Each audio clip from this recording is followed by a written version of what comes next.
नमस्कार, जनता टीवी देख रहे हैं आप। मैं हूं आपके साथ अमन त्रिपाठी। बुलेटिन में बात होगी कुछ अहम खबरों की। केदारनाथ धाम में वीआईपी दर्शन व्यवस्था को लेकर विवाद लगातार बढ़ता जा रहा है। तीर्थ पुरोहितों ने इस व्यवस्था का विरोध करते हुए इसे आस्था के साथ भेदभाव बताया और कहा कि आम श्रद्धालुओं को लंबी कतारों में इंतजार करना पड़ता है, जबकि कुछ लोगों को विशेष सुविधा दी जा रही है। वहीं महेंद्र भट्ट ने इन आरोपों को सिरे से खारिज करते हुए कहा कि धाम में किसी भी तरह का वीआईपी दर्शन नहीं हो रहा और सभी भक्तों को समान रूप से दर्शन मिल रहा है। इस मुद्दे को लेकर अब बहस तेज हो गई है।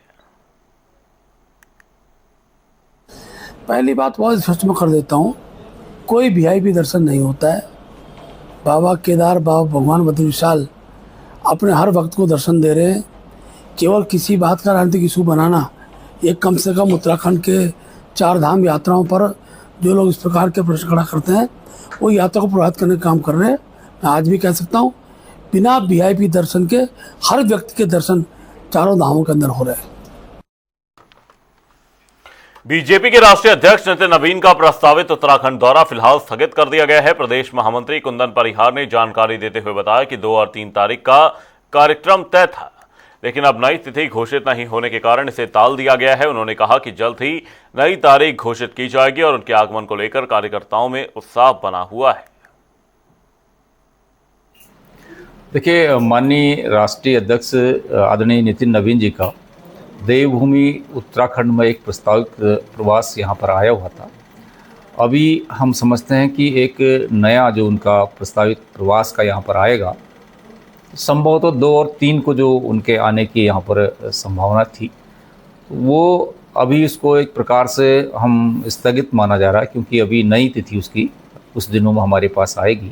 लेकिन जब भी उनका इस देवभूमि में आगमन होगा तो भारतीय जनता पार्टी के सभी कार्यकर्ता उत्साहित हैं कि उनका भव्य स्वागत यहाँ पर हो और उनके द्वारा जो भी मार्गदर्शन हमको दिया जाएगा, हम संगठन के निचले स्तर तक उसको पहुँचा करके पूर्ण परिश्रम से, और परिश्रम ही नहीं, परिश्रम की प्रकाष्ठा से उसको करने का काम करेंगे। गदरपुर से बीजेपी विधायक अरविंद पांडे के नाम से सोशल मीडिया पर वायरल एक कथित पत्र ने उत्तराखंड की सियासत में हलचल ला दी है, जिसमें उत्पीड़न और अनदेखी के आरोप लगाए जाने की बात सामने आई है। कांग्रेस प्रदेश अध्यक्ष गणेश गोदियाल ने इस पत्र का हवाला देते हुए सरकार पर हमला बोला और पूरे मामले की उच्च स्तरीय जांच की मांग की। वहीं भाजपा ने इस पत्र को पूरी तरह से फर्जी बताते हुए विपक्ष की साजिश करार दिया है। मुझे ऐसा लगता है कि अरविंद पांडे जी हमारे सम्मानित विधायक हैं और भारतीय जनता पार्टी के विधायक हैं, तो इस पत्र का अगर कोई संज्ञान था तो वो हमारे पास आना चाहिए था। तो पार्टी के पास तो न ये पत्र आया है, ना हमारी ऑफिशियल मेल पे आया है, ना हमारे प्रदेश अध्यक्ष जी को आया है। तो एक बार, क्योंकि ये कांग्रेस के अध्यक्ष जी द्वारा ये मिला है हमें, मतलब जानने को मिला है, आप लोगों ने ही हमें दिखाया ये पत्र, तो मुझे ऐसा लगता है कि एक बार अध्यक्ष जी इस पर पहले संज्ञान लेंगे, पहले विधायक जी से चर्चा करेंगे कि इसमें कितनी सत्यता है। तो अगर कुछ बात है तो उसके बाद कुछ तय किया जाएगा कि क्या होगा।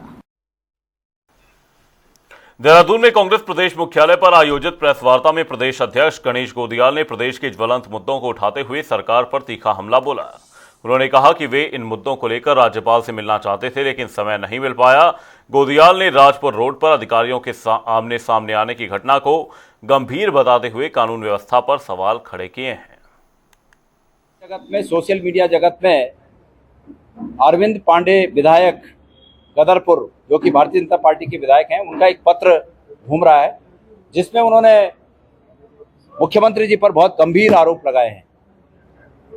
मैं समझता हूं कि मैंने ये मांग की है कि इस पत्र की वास्तविकता की एक एसआईटी गठित करके जांच होनी चाहिए और इस पत्र में जो आरोप लगे हैं, इन आरोपों की भी जांच होनी चाहिए।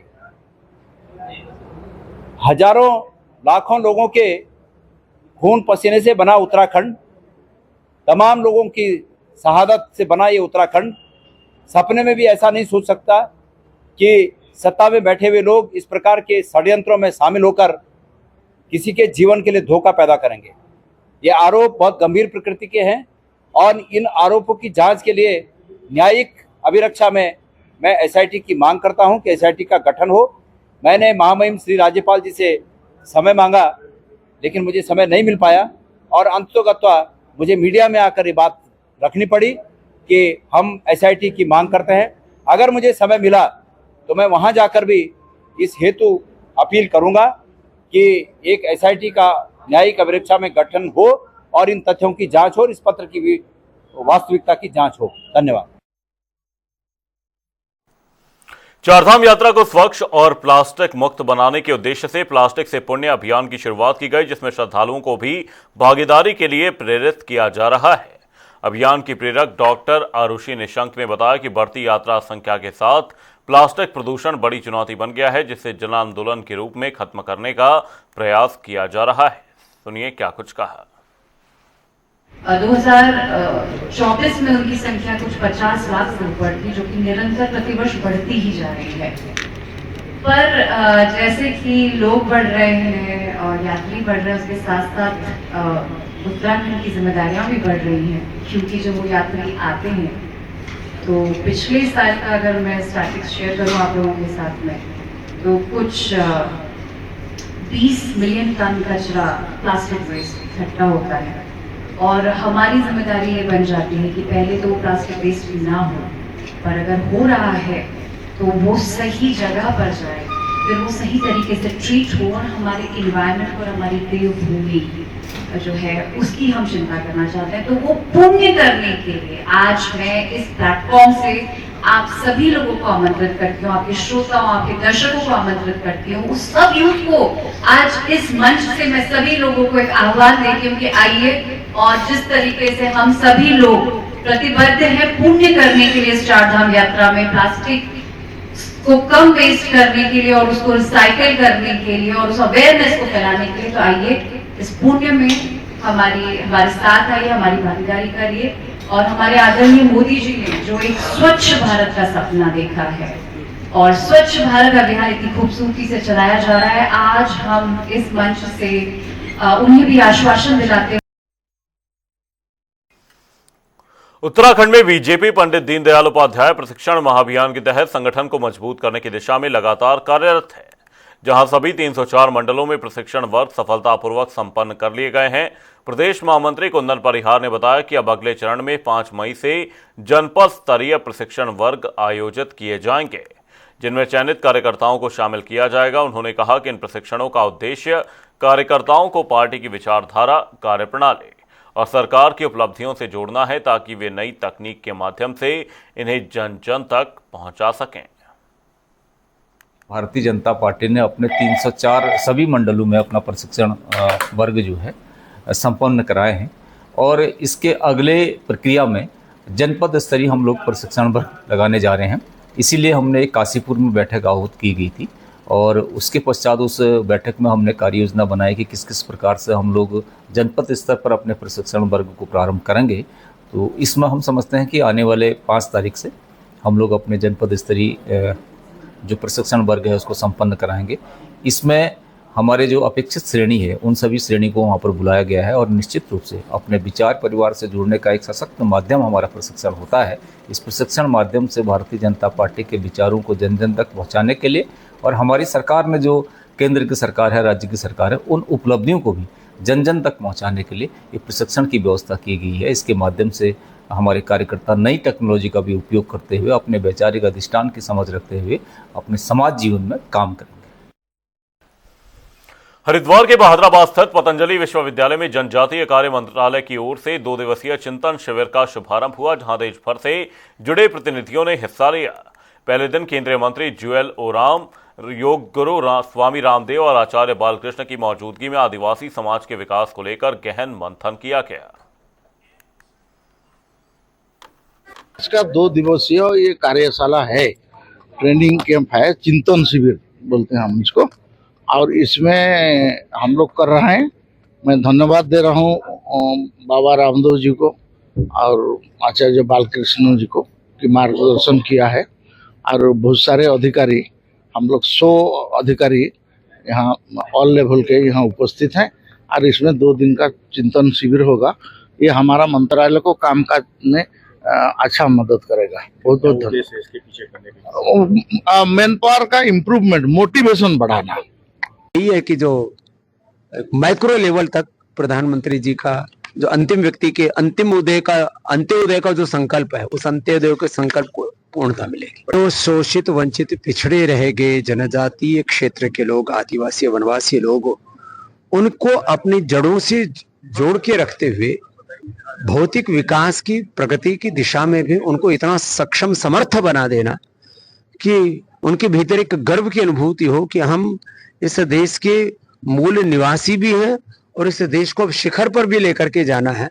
तो उसके लिए हमें अपनी सांस्कृतिक विरासत के साथ विकास के नए आयाम गढ़ने और विकसित भारत का निर्माण करना है।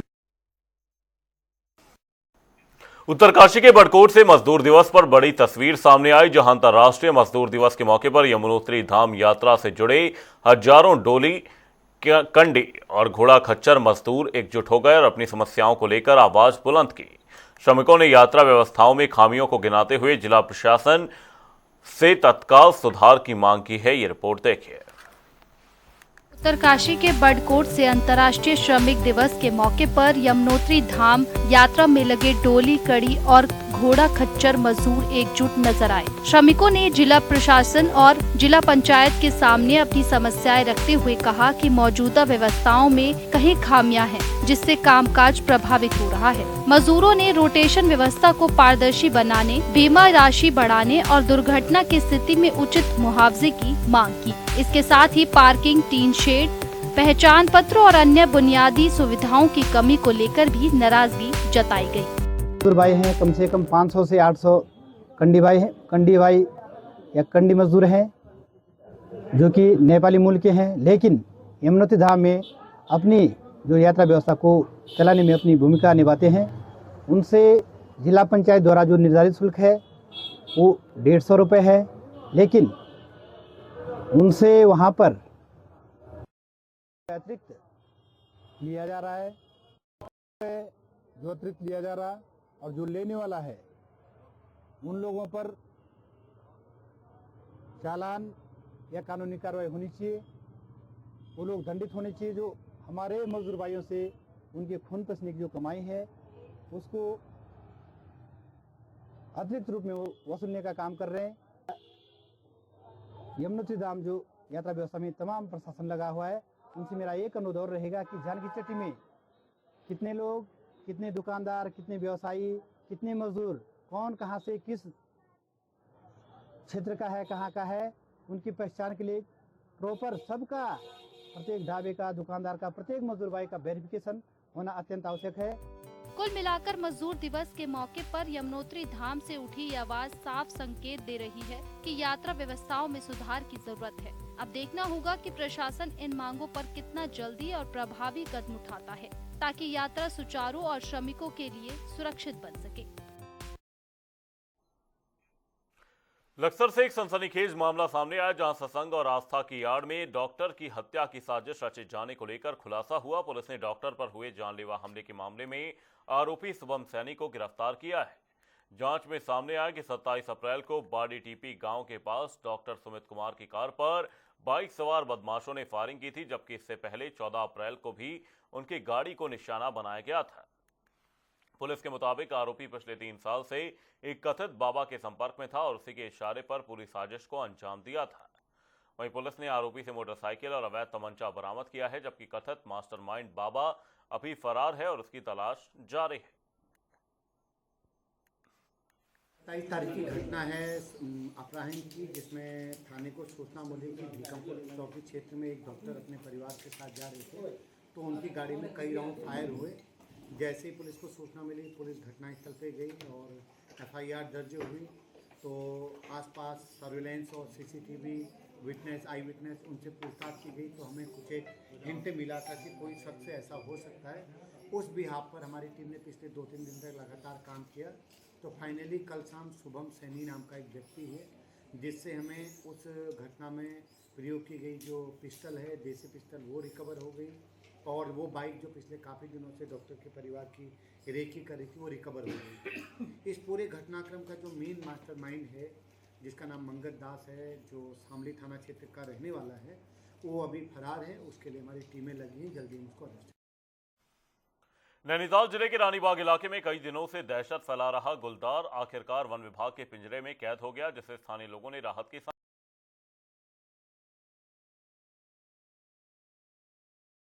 घरों के आसपास घूमते हुए कई बार सीसीटीवी में कैद हुआ था।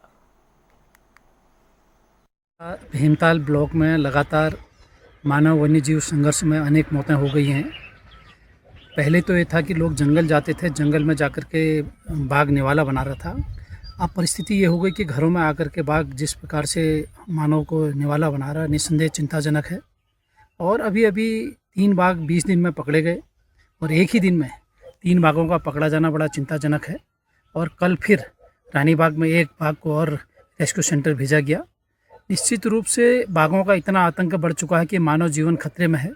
और मेरा वन विभाग से अभी भी आग्रह है कि जब तक इस बात की पुष्टि नहीं हो जाती कि वास्तव में इनमें से पकड़े गए बाघों में कोई आदमखोर है, तब तक पिंजरा न हटाएं। और साथ ही गाँव वालों से भी मेरा कहना है कि बिल्कुल अलर्ट मोड पर रहें। जब ज़रूरी हो तभी जंगल जाएं, ज़रूरी हो तभी बाहर निकलें, ज़रूरी हो तभी मॉर्निंग वॉक या अन्य जगह जाएं, अन्यथा घर पर रहें, ग्रुप में जाएं। और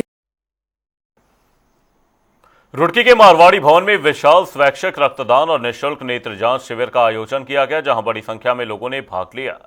शिविर का शुभारंभ पिरान कलियर विधायक हाजी फुरकान अहमद ने किया, जिनका स्वागत क्षेत्रीय जनप्रतिनिधियों ने किया। वहीं कार्यक्रम में युवाओं और स्थानीय लोगों ने बढ़ चढ़ कर रक्तदान कर सामाजिक जिम्मेदारी निभाई।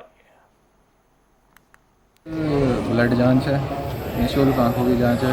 और जैसे मैंने पहली बार कराया तो मुझे बहुत खुशी हो रही है कि लोग बाग सहयोग कर रहे हैं, आ रहे हैं, अपना रक्तदान कर रहे हैं, जो सबसे बड़ा दान है रक्त। और मैं चाहूँगा कि मेरे सारे साथी जागरूक हुए, आएँ और मेरे साथ जुड़ें, इसमें देखें, मेरा साथ दें। और हम जब साथ चलेंगे तो जब भी सब आगे दिखेंगे और जब भी सबको पता लगेगा कि महानगर रुड़की से हम निर्वाचित होकर आए हैं। क्योंकि अब जो ये हमारा ब्लड कैंप लगा है, इसमें सुबह से बहुत लोग आ रहे हैं, बहुत लोगों से मुलाकात हुई है, मुझे बहुत अच्छा लग रहा है। कहता हूँ कि आगे भी ऐसे ही सब लोग आते रहें, अपना मेरे साथ सहयोग करें और सबका काम होता रहे। रक्तदान महादान है, इससे बड़ा दान कोई दान नहीं है, ये सबसे बड़ा दान है। किसी की ज़िंदगी बच जाए, किसी की ज़िंदगी बच रही है एक रक्तदान से। पता नहीं किसका हम डोनेट कर रहे हैं, पता नहीं किस इंसान को उसकी ज़रूरत हो, किसको उसका काम आ जाए, जिसकी उसकी ज़िंदगी बच जाए। तो हमें ये करते रहना चाहिए और ये बहुत ज़रूरी है। मसूरी में अंतर्राष्ट्रीय मजदूर दिवस के अवसर पर मजदूर संगठनों ने विशाल रैली निकालकर केंद्र और राज्य सरकार के खिलाफ जोरदार प्रदर्शन किया, जिसमें सैकड़ों श्रमिकों ने भाग लिया। अनुपम चौक से गांधी चौक तक निकाली गई इस रैली में मजदूरों ने महंगाई, बेरोजगारी और श्रमिक अधिकारों की अनदेखी को लेकर सरकार पर गंभीर आरोप लगाए। मजदूर संगठनों ने चेतावनी दी कि यदि उनकी मांगों पर ध्यान नहीं दिया गया तो आंदोलन को और व्यापक रूप दिया जाएगा। लगा रहे हैं, सरकारी ड्यूटी आप उनकी लगा रहे हैं, फिर भी आप जो है ये बताओ, भोजन माते हमारी मात्र 3000 में जो है 3000 में काम करिए, उनको पूरा चौपरासी का पीओन का काम किया जाता है। फाइलें इधर से उधर की जाती है, हर काम उनसे, खाना उनसे बनाया जाता है, घंटी उनसे बजाई जाती है। एक कर्मचारी आज की डेट में 90,000 रुपये ले रहा है, तो हम तो 30,000 मांग रहे हैं। सरकार को 30,000 रुपये इनको देना चाहिए। आशा वर्कर है, आंगनबाड़ी है, उनको भी 30,000 रुपये देना चाहिए न्यूनतम वेतन, और राज्य कर्मचारी घोषित किया जाए। जब सरकार के अंदर काम कर रहे हैं तो आपको राज्य कर्मचारी घोषित करने में क्या दिक्कत हो रही है? तो हम केंद्र सरकार से भी और राज्य सरकार से भी यही कह रहे हैं, जैसे कि केरल में हो रखा है राज्य कर्मचारी, और वहाँ जो है आशाओं का वेतन जो है 30,000 रुपये है। तो हम उसी तर्ज पे, केरल के तर्ज पे हम यहाँ भी कहना चाहते हैं कि धामी सरकार जी को आपसे निवेदन है कि आप जो है आशा वर्कर भोजन में 30,000 रुपये वेतन किया जाए। उत्तरकाशी में किसानों की आय बढ़ाने और बागवानी को प्रोत्साहन देने के उद्देश्य से उद्यान विभाग ने सभी विकास खंडों में निःशुल्क फल पौधे और साथ ही सब्जी बीज वितरण की पहल शुरू की है। इस योजना के तहत मोरी, पुरौला, नौगांव, चिल्यानी सौड़, डुंडा और भतवाड़ी क्षेत्रों में कुल 54,583 सेब, नाशपाती, आड़ू, अखरोट, प्लम जैसे फल पौधे किसानों को वितरित किए गए हैं। ये पहल किसानों को आत्मनिर्भर बनाने और क्षेत्र की अर्थव्यवस्था को मजबूत करने की दिशा में एक अहम कदम मानी जा रही है। ये बीज प्रोवाइड कराए गए और स्वरोजगार की ओर जो है सरकार का ध्यान है। और इन्होंने आजकल हमें काफ़ी सारे पौधे जैसे सेब, प्लम, आड़ू के काफ़ी सारे पौधे दिए हैं। बहुत बहुत धन्यवाद उत्तराखंड सरकार एवं उद्यान विभाग उत्तराखंड। उत्तरकाशी में उद्यान विभाग के द्वारा जिला योजना अंतर्गत लगभग 54,000 फल पौध का वितरण किया गया, जिसमें आड़ू, सेब, प्लम, नाशपाती, अखरोट आदि काश्तकारों को निःशुल्क वितरण किया है। साथ ही साथ विभिन्न योजनाओं के अंतर्गत भी सब्जी बीज, उन्नत किस्म के बेमौसमी सब्जी बीज का भी वितरण किया गया। लगभग 3700 पैकेट का वितरण किया गया है। और हमारी यहाँ मुख्यमंत्री एकीकृत बागवानी योजना अंतर्गत भी काश्तकारों को 50% राशि सहायता पे फल पौध उपलब्ध कराए गए हैं, जिससे कि बागवानों में एक खुशी की लहर है और बहुत आगे अपना उद्यान स्थापित करने की ओर अग्रसर है। बुलेटिन में फिलहाल के लिए सिर्फ इतना ही। रुकेंगे एक छोटे से ब्रेक के लिए। देखते रहिए जनता टीवी।